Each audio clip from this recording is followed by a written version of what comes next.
Et la vie chrétienne, ce n'est pas quelque chose qui vient comme cela, mais c'est un choix, des choses que nous devons décider nous-mêmes, que nous devons faire pour entrer dans l'espérance de la vie éternelle et goûter à une vie nouvelle. Moi, je crois que Dieu a pour chacun d'entre nous cet après-midi une vie nouvelle.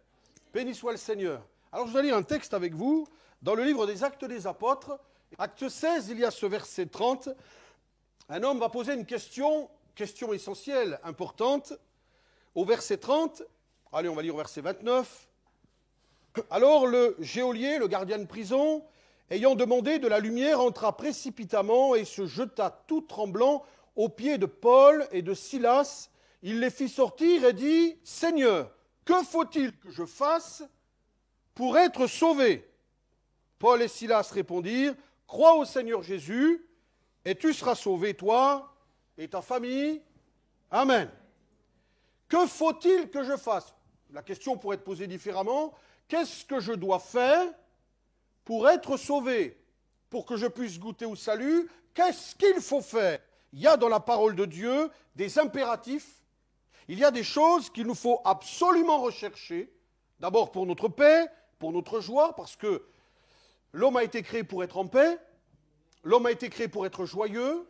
Et c'est triste, et on est de plus en plus triste de voir un monde qui est en détresse, qui est dans la crainte, à cause de tous les soucis de la vie. Un monde qui a perdu la joie, et un homme, une femme, un jeune homme, une jeune fille, un enfant qui sourit, c'est quand même un beau paysage, non? Ça vaut un beau paysage, hein? Quand on voit un beau paysage, on dit « qu'est-ce que c'est beau ?» Mais quand vous voyez quelqu'un vous sourire, eh bien c'est quelque chose de beau, parce que ça vient de Dieu. Alors, s'il vous plaît, est-ce qu'on peut se regarder les uns les autres et se sourire? C'est possible? J'essaye de faire mon plus beau sourire. Voilà, comme ça on digère un petit peu. Ça fait du bien de se sourire. Une jeune fille dans une rue piétonne, dans une ville particulière où il y avait du monde, eh bien, elle... Problème, nous, on ne sait pas sourire sans parler. C'est drôle, hein? Une personne, une jeune fille de 21 ans, eh bien, dans une rue piétonne, tendait la main. Et quelqu'un passait, cherchait à sortir une pièce. Et elle dit, non, je ne veux pas d'argent. Pourquoi est-ce que tu tends la main? Je voudrais un sourire. Elle était dans une grande ville, c'était à Strasbourg, c'est grand. Personne ne lui faisait de sourire. Elle avait besoin d'un sourire. Un sourire, c'est remarquable. Un sourire manifeste la joie qu'il y a dans notre cœur. Notre monde a perdu la joie. Il nous sourit de moins en moins. Notre monde a perdu la paix, il a perdu le bonheur. Et il y a dans la parole de Dieu des choses essentielles qu'il nous faut rechercher de tout notre cœur. D'abord pour trouver cette joie, pouvoir sourire sans se forcer, avoir la paix sans se forcer, mais aussi et surtout pour préparer notre éternité. La Bible dit, prépare-toi à la rencontre de ton Créateur. Et qu'on le soit d'accord ou pas, un jour ou l'autre, il faudra le rencontrer. Celui dont on ne veut pas entendre parler, celui dont on feint l'existence, celui dont on dit qu'il est mort, eh bien il faudra un jour le rencontrer. Et la Bible dit, prépare-toi à ce jour-là. Alors, comment? Quelles sont les choses essentielles? Je vais essayer de répondre à la question de cet homme. Qu'est-ce qu'il faut faire pour être sauvé?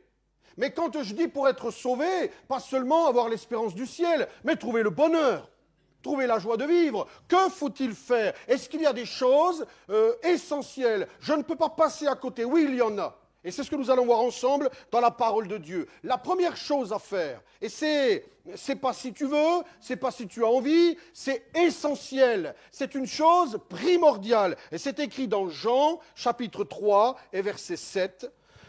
Jean 3, verset 7. Jésus parle à un homme et il lui dit, Jean 3, 7, « Ne t'étonne pas de ce que je t'ai dit, il faut, tiens, rappelez-vous tout à l'heure, que faut-il que je fasse ?» Et là, nous avons une première réponse, « Il faut que vous naissiez de nouveau. Le vent souffle où il veut et tu en entends le bruit, mais tu ne sais d'où il vient et où il va. Amen. » Il faut, c'est un impératif, il faut naître de nouveau. Ça, c'est la première chose. Ça veut dire quoi, naître de nouveau? C'est-à-dire changer de vie. profondément changer de nature. Forcément, ma mentalité va changer, mon être intérieur va changer, notre vie tout entière va être transformée. Et pourquoi est-ce qu'il faut naître de nouveau? Parce que notre cœur, il est corrompu. Parce que notre être intérieur est corrompu à cause de cette terrible maladie qui s'appelle le péché. Et on voit bien les dégâts du péché dans notre monde. On peut essayer de trouver des raisons à ceci, à cela. Le fait que le monde va mal, c'est parce que nous sommes tous des pécheurs. Mais ça, on ne va pas nous le dire au journal de 20 heures. Le président ne le dira pas lorsqu'il fera ses vœux le 31. Voilà, il ne le fera pas. Il ne dira pas, voilà, chère nation française, il faut qu'on se repente ce soir parce que nous sommes tous des pécheurs. Et moi, le premier, il ne dira pas ça. Hein. S'il le dit, appelez-moi vite. Mais il ne le dira pas, ça m'étonnerait. Non, ce n'est pas possible. C'est des choses qu'on n'aime pas dire, on n'aime pas reconnaître. On aime bien reconnaître chez l'autre ce qui ne va pas. Mais chez soi, c'est difficile. Or, le drame de notre humanité, c'est que nous sommes contaminés. Nous sommes atteints par un mal terrible qui s'appelle le péché. Et on voit les dégâts, il suffit de regarder. Que de divorces aujourd'hui. Que d'adultères aujourd'hui.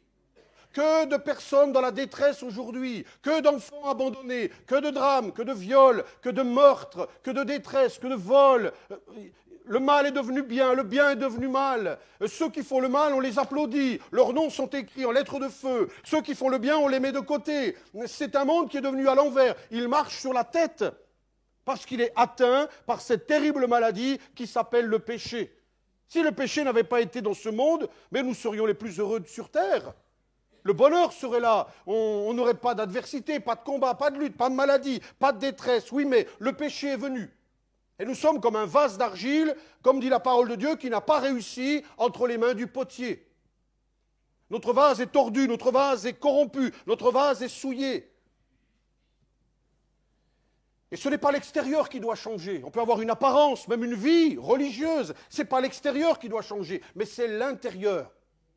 Et quand l'intérieur a été changé, ça se voit à l'extérieur.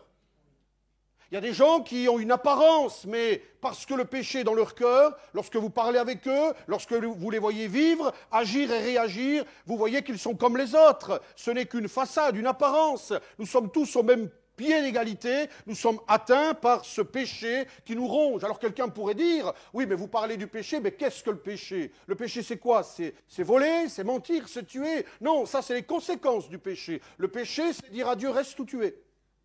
Je n'ai pas besoin de toi dans ma vie. Nous ne voulons pas que tu règnes dans notre vie. Et c'est ce que les hommes ont fait. Nous faisons tout pour vivre sans Dieu. D'ailleurs, on enseigne nos enfants, depuis tout petit, depuis des années, en leur disant tout petit que Dieu n'existe pas. Mais non, vous n'êtes pas des créatures de Dieu, vous êtes le résultat du hasard. C'est incroyable quand même, hein? Vous êtes le résultat des atomes qui se sont cognés et qui ont fait qu'une petite grenouille est arrivée, elle est montée dans un arbre, elle est devenue un animal, et puis cet animal est devenu un homme. Et nos enfants, on les enseigne dans le but plus profond de leur faire croire que Dieu n'existe pas. Et vous pensez que la nature est le fait du hasard ? Vous pensez que votre corps est le fait du hasard? Vous pensez que votre intelligence est le fait du hasard? Regardez la créature humaine, mais elle est extraordinaire. Tout est utile. C'est formidable. Le cœur humain, le corps humain, c'est remarquable. C'est une machine fantastique. Elle ne peut pas avoir été créée par le hasard. Il y a derrière toute machine fantastique un créateur fantastique. Et derrière la création, la créature que nous sommes, il y a un créateur. Et ce créateur, c'est Dieu. Et le problème, c'est qu'on on dit à nos enfants, on leur dit, mais non, tu n'es pas créé par Dieu. Dieu n'existe pas. Ne crois pas en Dieu. Dieu n'existe pas. On nous fait même croire que Dieu, c'est l'homme. Ou la nature, mais pas un créateur. Moi, je voudrais vous dire que Dieu existe. Qu'il est présent dans ce lieu. Et le drame de notre humanité, c'est que nous l'avons rejeté loin de nous. C'est ça le péché. C'est ça le péché. C'est vivre sans Dieu. Et là, nous sommes tous, des pécheurs devant l'Éternel. Nous sommes tous des gens malheureux, misérables. Et on a beau avoir une façade, on a beau avoir une apparence, on a beau essayer de faire les choses bien. Notre cœur, notre vie tout entière, elle est sale. Elle n'est pas à la gloire de Dieu. Or, nous avons un Dieu qui, lui, ne fait pas de rafistolage. Notre Dieu, lui, il est le Dieu du changement. C'est des phrases qu'on a entendues, ça aussi. Hein. C'est un Dieu qui change les choses. C'est un Dieu qui transforme les choses. Le péché conduit à la désolation.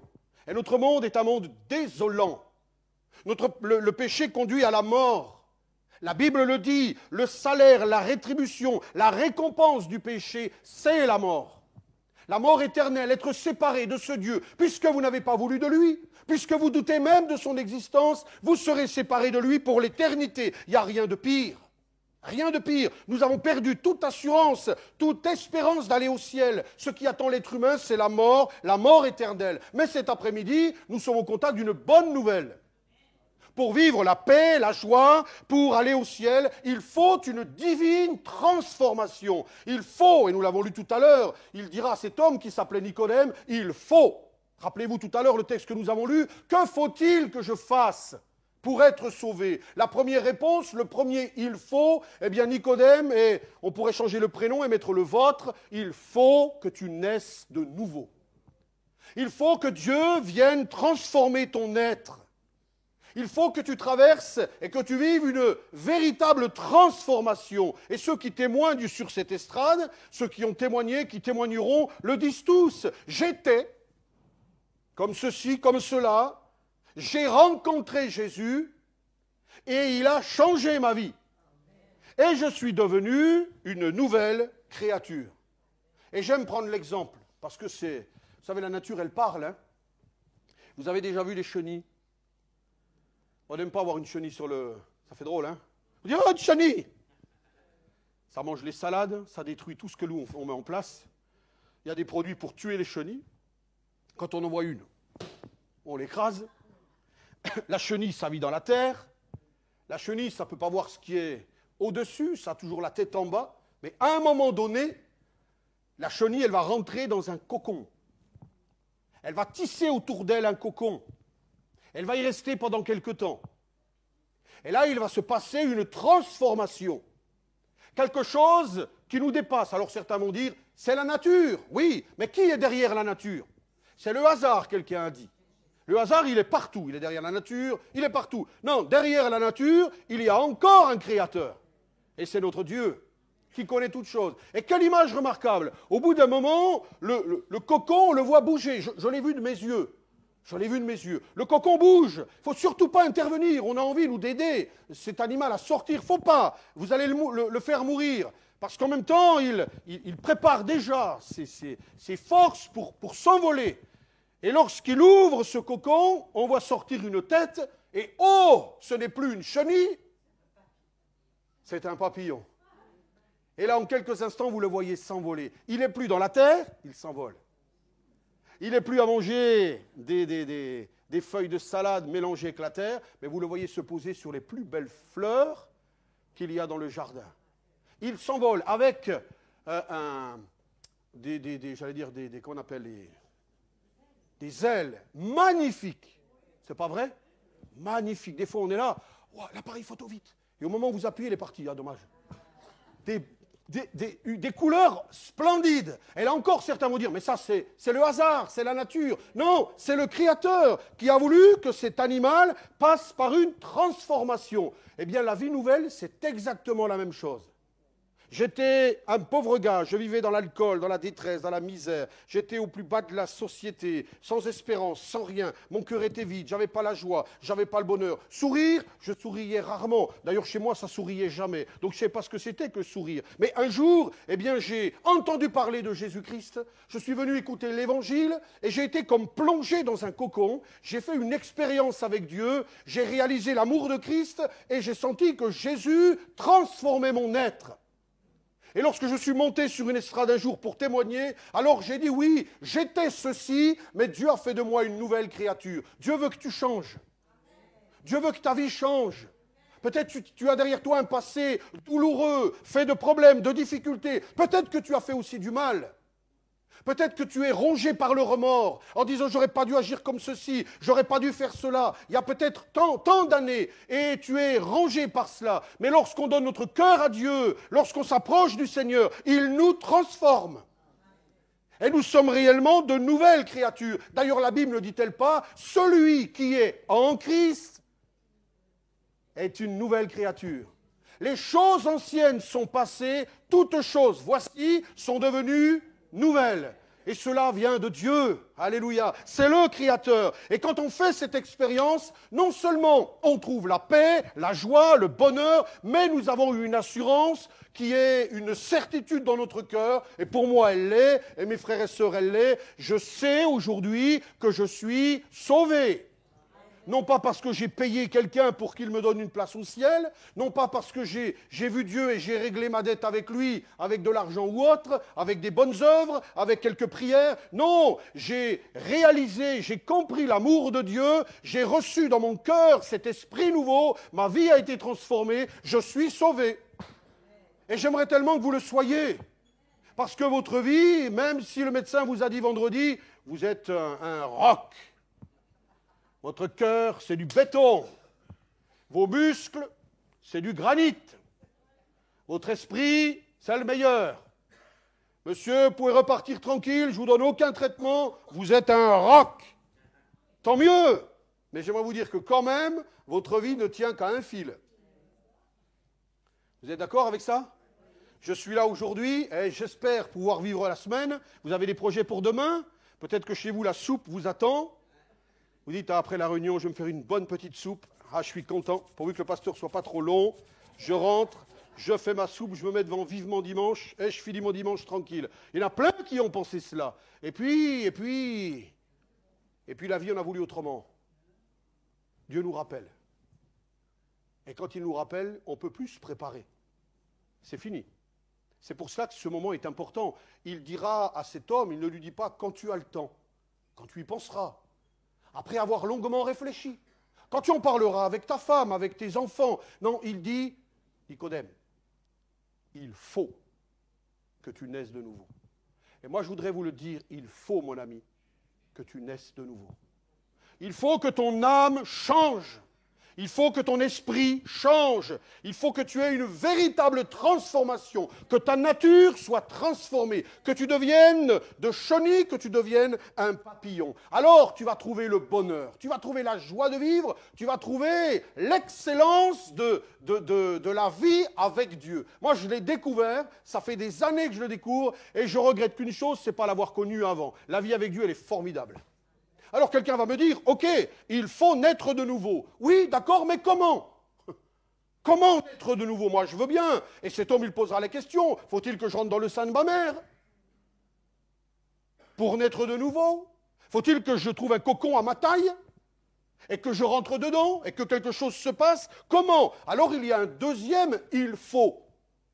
On a vu, il faut, naître de nouveau. Il y en a un autre. C'est dans Luc chapitre 19, verset 5. Luc 19, verset 5. C'est ce petit bonhomme, ce petit homme, on va dire, qui s'appelait Zachée. Lorsque Jésus fut arrivé à cet endroit, il leva les yeux et lui dit, Zachée, hâte-toi de descendre, car il faut. Et on retrouve un deuxième il faut que je demeure aujourd'hui dans ta maison. Zachée se hâta de descendre et le reçut avec joie. Il faut que je demeure aujourd'hui dans ta maison. Pour naître de nouveau, pour faire cette expérience de la chenille qui devient un papillon, pour que votre vie enfin s'épanouisse et change, pour entrer dans la véritable paix, joie, pour que Dieu s'occupe de vos problèmes, pour que vous ayez l'espérance de la vie éternelle, il faut accepter comme Zachée que Jésus-Christ vienne dans votre cœur.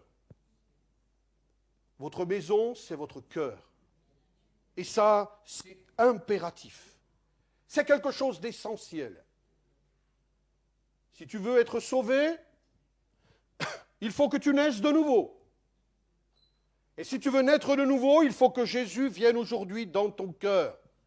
Il ne veut pas seulement être dans ta tête, il ne veut pas seulement être dans ton esprit, il ne veut pas seulement répondre à quelques problèmes, à quelques besoins, mais il désire vivre en toi. Il veut venir dans ton cœur, afin de tout changer. Il veut venir dans ta vie, afin de tout transformer. Quand il entre en nous, il va laver notre cœur. Il va purifier notre cœur. Il va guérir notre cœur. Il va libérer notre cœur. Et lorsque le cœur est propre et libre, alors il apporte la paix, la joie, il restaure, il apporte l'équilibre, il transforme notre vie. C'est ce que cet homme va vivre. Cet homme était un voleur, un menteur, il profitait de l'autorité que Rome lui avait donnée pour spolier les siens. Il avait une situation particulière, alors les gens le rejetaient, il était mis à l'écart, montré du doigt, il vivait dans la solitude, il vivait, malgré son argent, il vivait dans la détresse, et lorsqu'il entend parler que Jésus vient, il a un désir, c'est le voir. Mais ce n'est pas important de voir Jésus. Écouter la parole de Dieu n'est pas suffisant. Chanter les beaux cantiques qu'on a chantés, ce n'est pas suffisant. Ce n'est pas de le voir dont vous avez besoin. C'est d'avoir avec lui une rencontre. Et lui pensait que le voir allait être suffisant. Alors il s'est dit, je m'approche. Et lorsqu'il est venu vers la foule, il a dit qu'il était petit. Et forcément, quand on est petit, on n'est pas grand. Et quand on n'est pas grand, on n'arrive pas à voir au-dessus. Remarquez, moi, si je me mets derrière M. Caboret, je ne vois rien. Non? Parce qu'il est grand, M. Caboret. Alors, soit on change de place, mais il se met derrière un autre, il est de petite taille, donc c'est pas possible. Mais s'il n'avait pas une grande taille, il avait des idées. Et il s'est dit, je vais monter dans cet arbre qui s'appelle le sycomore, et là, à l'abri, caché par les feuilles, je verrai Jésus. Et il est monté dans cet arbre, tranquille, et il s'est dit, je vais le voir. Et effectivement, il l'a vu. Mais qu'est-ce que ça change à sa vie, dites-moi? Comme on dit à Marseille, rien. Non? Rien. Il va le voir passer, ah c'est Jésus, il va le voir partir et il va redescendre exactement comme il est monté. Venir cet après-midi, vous pouvez ressortir exactement comme quand vous êtes entré, avec vos malheurs, vos détresses, vos problèmes, vos difficultés, vos souffrances, votre maladie. Mais cet après-midi, vous pouvez sortir complètement transformé. Si vous acceptez que Jésus s'arrête sous votre arbre. Et Jésus s'arrête, il regarde, il lève les yeux. Et tout le monde se dit, pourquoi il lève la tête? Il n'y a rien. Et il lève les yeux parce que lui, c'est toute chose. Il sait qu'il y a Zachée. Et croyez-moi, Jésus vous connaît cet après-midi. Il connaît votre cœur. Il sait les questions qui sont en train de fuser dans votre cœur. Il connaît votre état moral, spirituel, votre état intime, votre état physique. Il connaît tout. Rien n'est caché aux yeux de Dieu. Alors il s'arrête sous cet arbre, il lève les yeux, et pour vous prouver qu'il sait tout, il va l'appeler par son nom. Mais d'où est-ce qu'il le connaît? Zachée! Et là, tout le monde lève les yeux. Lui qui ne voulait pas être mis en avant, il faut que je demeure aujourd'hui dans ta maison. Alors il va descendre, et il a dit qu'il le reçut avec joie. Voyez? Quand nous sommes au contact du Dieu vivant, la joie vient dans notre cœur. Il entre dans la maison, on ne sait pas trop ce qui s'y passe, ils parlent entre eux, mais quand il sort, il est transformé, Zachée.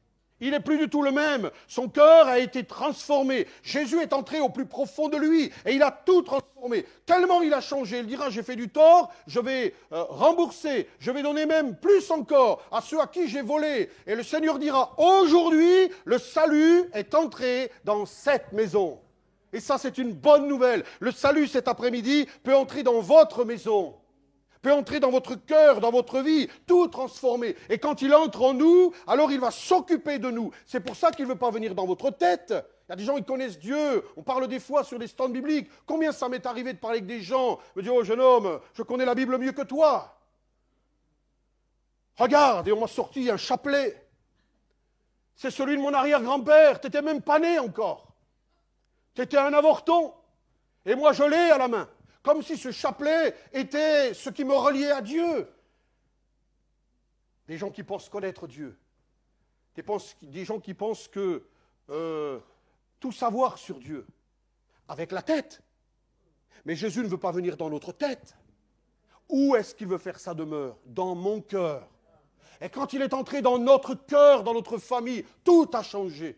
Quand il est entré dans la maison, tout a changé. Oui, quand Jésus est devenu le maître de ma vie, mais tout a changé. Pour cela, il faut qu'il entre. Et ce n'est pas une question d'intellect. Tu peux dire, ah mais je vais essayer de comprendre, il faut que je réfléchisse, il faut que je calcule, il faut que je mesure, il faut que je disserte tout ça. Non, avec Dieu, c'est du cœur à cœur. Il s'arrête sous l'arbre et il dit, Zachée, moi je veux venir dans ta maison. Ici, les gens ne t'aiment pas, mais moi je t'aime. Et je vais changer ta vie. Est-ce que tu sais que Jésus t'aime? Ton mari ne t'aime pas comme Jésus t'aime. Il t'aime, ton mari, je n'ai pas dit ça.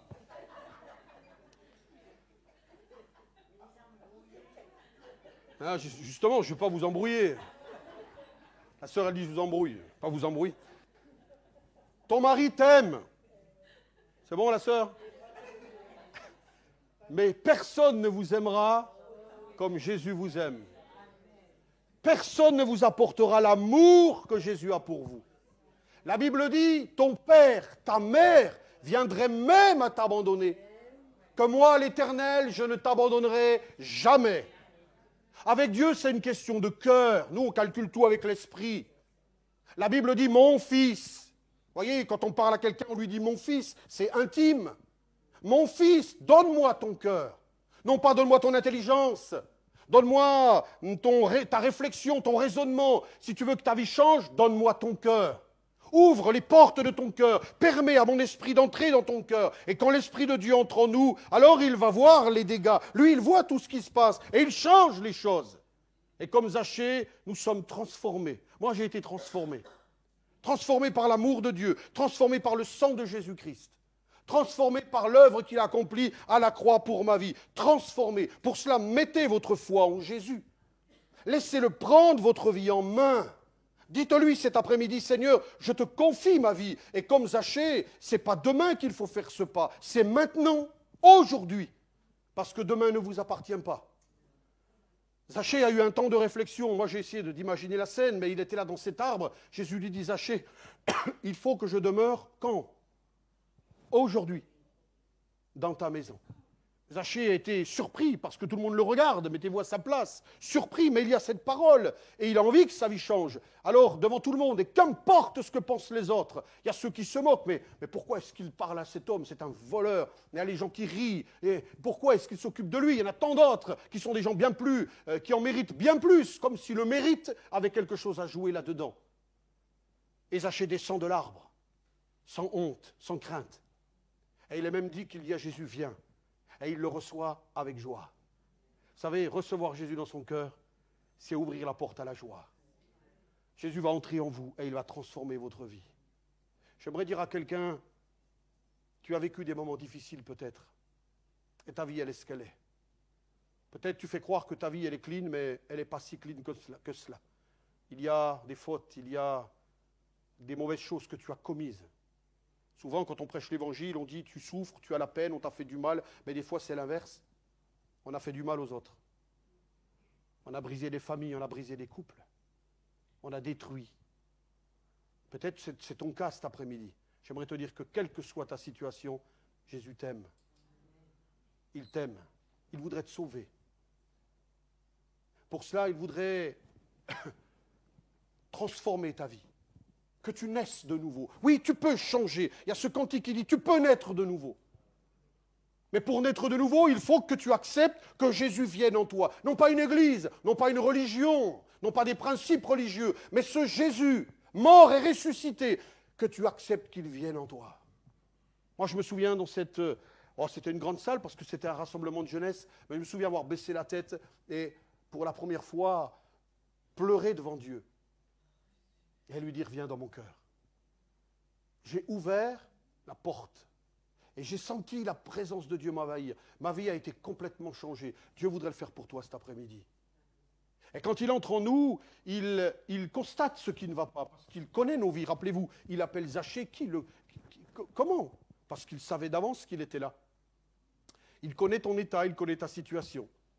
Et le Seigneur, il prend dans la main son balai divin. Et il commence à nettoyer. C'est ce qu'il a fait dans ma vie. Il nettoie, il purifie, il transforme. La Bible dit, le vase qu'il a fait ne réussit pas. Nous sommes tous des pécheurs. Alors il le brise et il en fait un nouveau. C'est ça la transformation. Il fait de nous réellement, de nouvelles créatures. Mais il veut le faire cet après-midi. Il faut que tu acceptes cet après-midi que Jésus vienne dans ta vie. Alors, est-ce que tu veux naître de nouveau? Oui, je le veux. Comment être sauvé, pardon? Il faut que tu naisses de nouveau. Je le veux, mais comment naître de nouveau?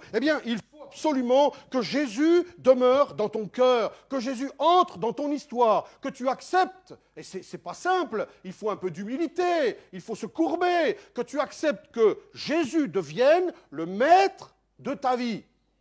Et ça, c'est pas facile, vous avez vu. Alors ça se fait moins maintenant, mais à l'époque, combien de jeunes hommes, combien d'hommes j'ai pu croiser dans la rue avec ce fameux tatouage, ni Dieu, ni maître. Je ne veux pas de Dieu, je ne veux pas de maître. Il n'y a rien de plus faux. On a besoin que quelqu'un dirige notre vie. Et il n'y a rien de plus beau et de merveilleux que Jésus.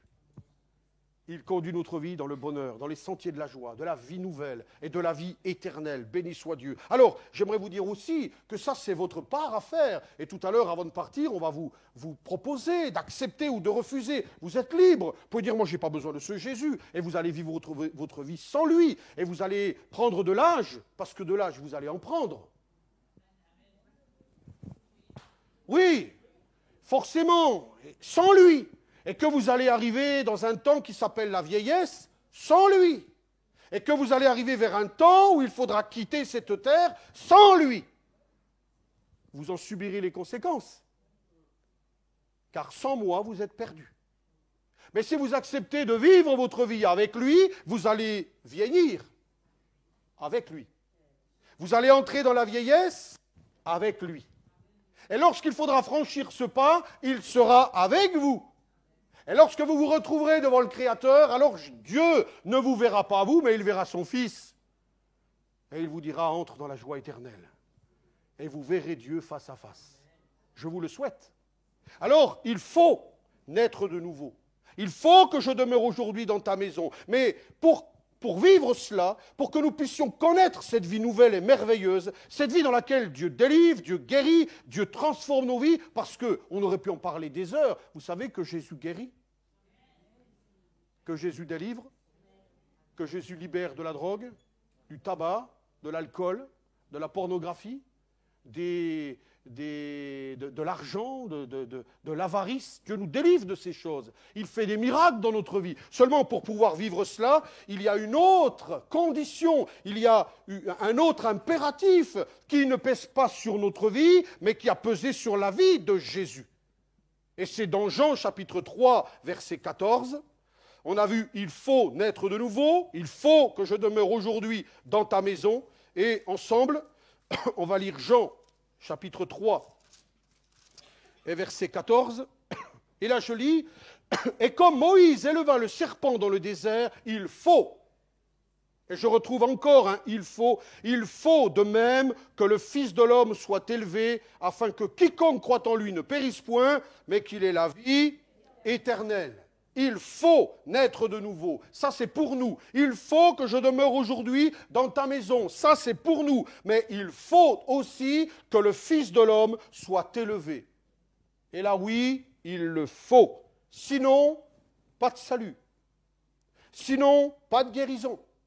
Sinon, pas de nouvelle naissance. Si Jésus n'avait pas été élevé, nous serions toujours prisonniers de notre péché. Serions pas sauvés, serions pas pardonnés. Je ne pourrais pas vous parler de bonnes nouvelles. Il a fallu qu'il donne sa vie pour nous sauver. Il faut que le Fils de l'homme soit élevé. Et ce fut pour Jésus un combat terrible. Un combat contre le péché, un combat contre la mort, un combat contre le diable. Et j'aimerais vous dire cet après-midi que Jésus a gagné ce combat. Il a accepté alors qu'il était dans le ciel. Son père lui a dit, il faut mon fils que tu ailles sur la terre pour sauver les hommes. Et Jésus a dit, oh mon Dieu, me voici pour faire ta volonté. Et il est venu. On va le fêter dans quelques jours, la naissance de Jésus. Mais comme quelqu'un l'a dit, je ne sais plus ce matin, il n'est pas resté le petit bébé de la crèche. Ne dites pas le petit Jésus, il est le grand sauveur. Il est né petit enfant, oui, bien sûr. Né d'une vierge, il a grandi, élevé par ses parents qui étaient sur la terre, bien que son père, c'est Dieu.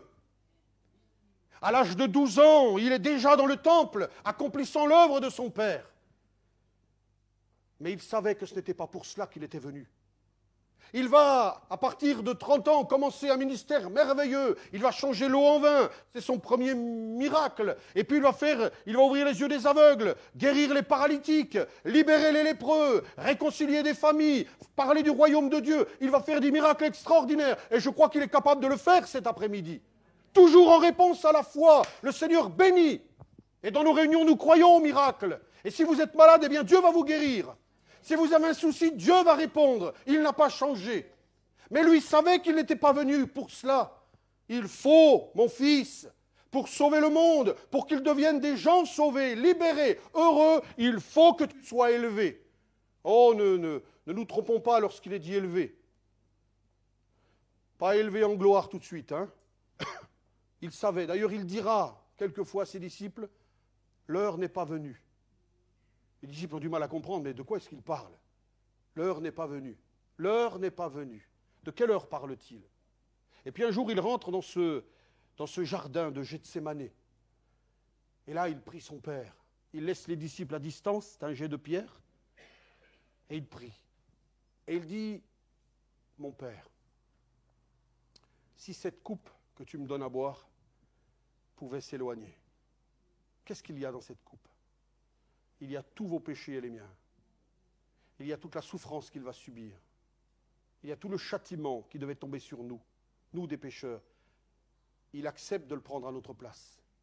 C'est comme s'il y avait un poison dans un bocal et que je sais qu'il y a un poison et je sais que le frère Brancard qui est juste devant moi va le boire. Et je sais qu'il va le boire et il va mourir. Mais je viens, je dis non, donne-le-moi. Je sais que c'est du poison. Lui, il ne sait pas. Je le prends et je le bois vite pour que lui soit sauvé. C'est ce que va faire le maître. Si cette coupe pouvait s'éloigner, mais pas ma volonté, la tienne. Et c'est pour cela qu'il est venu. On va l'arrêter, on va le condamner. Lui qui n'a fait que du bien, on va le juger.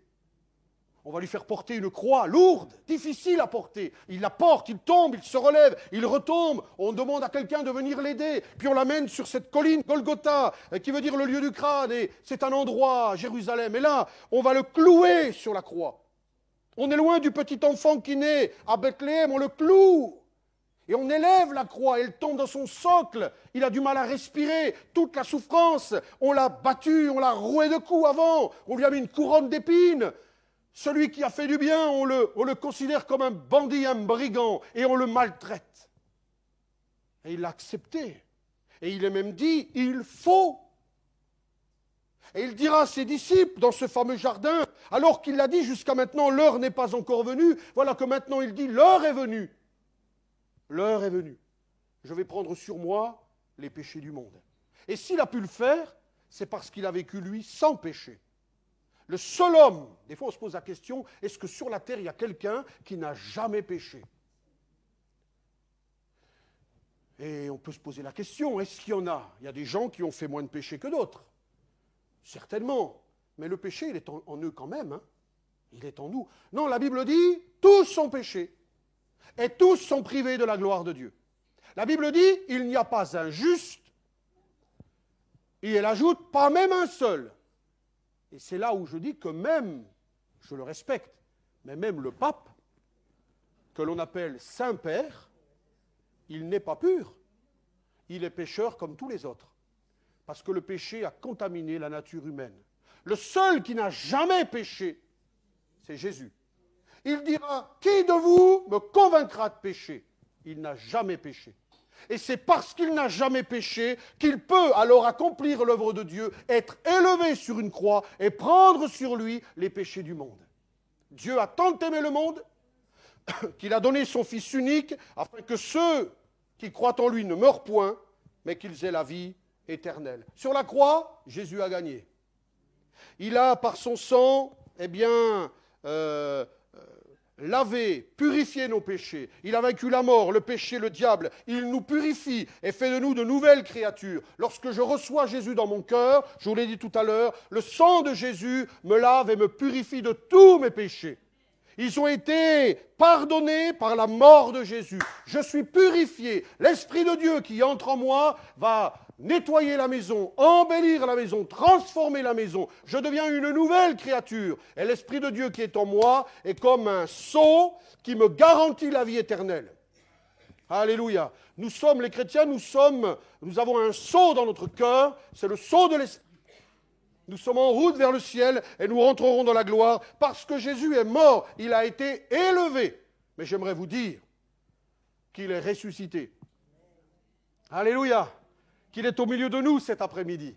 Que Jésus est vivant. D'ailleurs, dans Luc chapitre 24, verset 7, il est écrit, Luc 24, verset 7, « Il faut que le Fils de l'homme soit livré entre les mains des pécheurs, qu'il soit crucifié et qu'il ressuscite le troisième jour. » Il faut. c'est une priorité, c'est un impératif. Il faut qu'il meure, mais il faut qu'il ressuscite. Si Jésus n'était pas ressuscité, ça servira à quoi d'être là? Dites-moi, comme on dit à Marseille, à rien. Non? À rien de rien. S'il n'était pas ressuscité, on pleurait devant la croix, mais on pleurait pour de bon. Si le tombeau était resté vide, ni vous ni moi, on pourrait prétendre au ciel. Mais voilà, alors qu'on a tout fait pour qu'il reste dans le tombeau, la Bible dit que 3 jours après, la pierre a été roulée. Christ est sorti du tombeau. Ça a fait grincer des dents, mais il est vivant.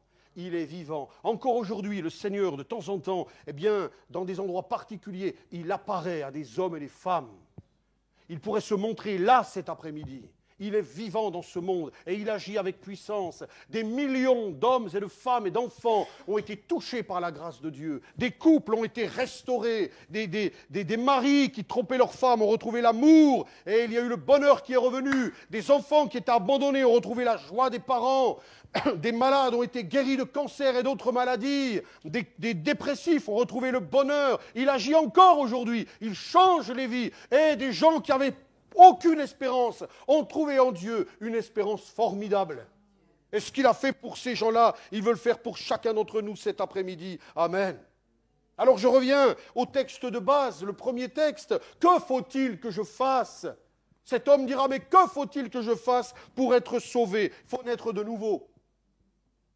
Naître, que ta vie change. Comment? Il faut que Jésus demeure dans ton cœur, celui qui est mort et ressuscité. C'est pour ça que Dieu dira, il faut que le Fils de l'homme soit élevé. Il faut qu'il meure, mais il faut qu'il ressuscite. Et il est ressuscité. Que faut-il que je fasse? Et si gens vont lui répondre, crois au Seigneur Jésus, et tu seras sauvé. Vous l'avez lu avec moi? Crois au Seigneur Jésus, et tu seras sauvé. Crois. Croire, c'est faire confiance à Dieu. Croire, c'est faire confiance à la parole de Dieu. Croire, c'est lui confier notre existence. Et cet après-midi, moi, je crois en Jésus-Christ. Je crois qu'il est vivant, qu'il est présent dans ce lieu. Je peux lui apporter ma vie, mes problèmes, mes soucis. Croire, c'est ça. Je crois que Dieu connaît ma vie, comme il connaissait la vie de Zachée. Croire, c'est lui dire, Seigneur, je te remets mon existence, mon passé difficile, efface-le, Seigneur. Guéris-moi, transforme-moi, libère-moi, et je veux maintenant marcher avec toi. Je crois en toi. Et quand j'ai décidé de croire, parce que croire, ça ne nous tombe pas dessus, j'ai décidé de croire un jour, eh bien, j'ai vu Dieu agir dans ma vie. Croyez cet après-midi que Dieu a des plans de bonheur pour votre vie. Et puis croire, c'est une chose, mais parce que je crois, ça va m'engager à aller plus loin. Parce que je crois, je lui donne mon cœur. Et un jour, j'ai donné mon cœur à Dieu. J'étais comme vous, assis, et le pasteur disait, est-ce que quelqu'un veut donner son cœur à Dieu? J'étais à côté de ma frangine. Et je ne voulais pas qu'elle me voie. J'avais honte. Alors j'ai fait comme ça. Elle était là, puis elle ne m'a pas vu. J'ai levé mon doigt, j'ai dit, moi, je voulais vraiment que Dieu me change, mais je ne voulais pas trop que ma sœur le sache. Certainement, dans la salle, d'innombrables jeunes ont levé la main. Bon, puisque vous avez levé la main, mettez-vous debout. Oui, j'étais embêté parce que seul l'autre, il m'a vu lever le doigt. Après, il va dire, il ne se lève pas, lui. Et j'ai dit, Seigneur, je le fais pour toi. Et je me suis levé.